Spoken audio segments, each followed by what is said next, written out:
I want to thank Nicole for all the work she does around Black History Month. I think it's important. This is an asset that we have to protect and defend and come out and work with her to do everything possible to make sure that this continues and that we get the kind of program that we get every year. To me, so this is my last year. I mean, I'm retiring in August. But I've devoted myself for 22 and a half years at Umass Dartmouth is to the precept that racism is an ill that has to be fought tooth and nail. It's the key to us changing this to a system that is much more humane. And it's the most dangerous thing we can struggle against because it's what the powers that be use to keep us divided so we can't fight back in a unified way. So when I see someone like Nicole working on these programs of Black History Month and the other folks and the students who begin to get involved in this stuff, I know that the struggle in this community, Umass Dartmouth, is a key player in this struggle. And it must never lose that sight.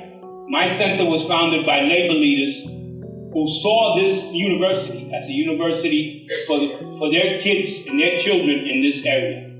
And we have to maintain that kind of commitment to this area. And the commitment that we're a part that'll make life better for everyone, and that we are going to be part of the people in the forefront to fight against racism. It's key. We must never give up on that fight, and we have to do it till we eradicate it, because it is the thing that keeps us divided as workers, as people who can struggle and win, and have the majority that can defeat this evil.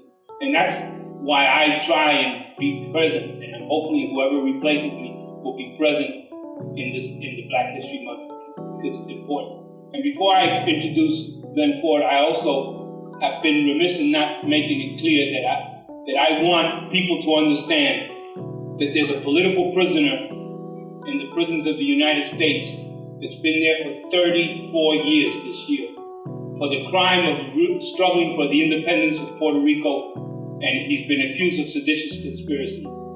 We need to get Oscar Rivera Lopez freed and returned back to his homeland. He's going to be 74 years old, but he's a threat because he presents things. So I want to bring that, and I don't want to leave here before I make that known to people here. So I don't want to take Glen's time up, because I know you're going to, it's just, he's a fabulous speaker and a fabulous analyst of the situation. So Glen, come on up, and we'll have time for question and answers.